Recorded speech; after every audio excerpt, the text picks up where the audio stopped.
Welcome to the Tech Egg. Don't get scrambled. Enjoy the video. In this video, I will show you how to play Yu-Gi-Oh! Master Duel on your Mac.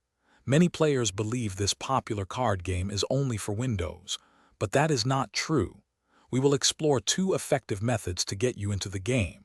First, we will look at using Steam with a compatibility layer, and then we will discuss the convenience of cloud gaming services. Get ready to build your ultimate deck and challenge duelists from around the world, all from your Mac. The first method involves using Steam Play, which allows you to run Windows games on your Mac. Begin by downloading and installing the Steam client directly onto your computer. Once Steam is set up, you will need to enable Steam Play in the settings. This feature uses a compatibility layer, such as Proton, to translate Windows game commands for your Mac OS system.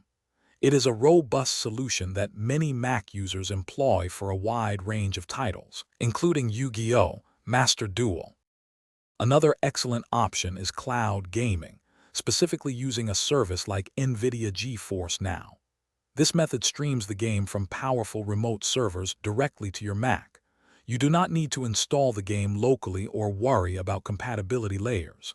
Simply launch the GeForce Now application, log into your Steam account, and start playing Yu-Gi-Oh! Master Duel. It is a fantastic solution for those who prefer a plug-and-play experience, requiring only a stable internet connection of at least 15 megabits per second. To optimize your Yu-Gi-Oh! Master Duel experience, regardless of the method you choose, a stable internet connection is crucial. For cloud gaming, a connection of at least 25 megabits per second is recommended for full high-definition streaming. Also, close any unnecessary applications running in the background to free up system resources. Both methods offer viable ways to enjoy the game on your Mac. Choose the one that best fits your technical comfort level and internet capabilities, and get ready to duel. Thanks for watching. Consider subscribing if I helped unscramble your problems.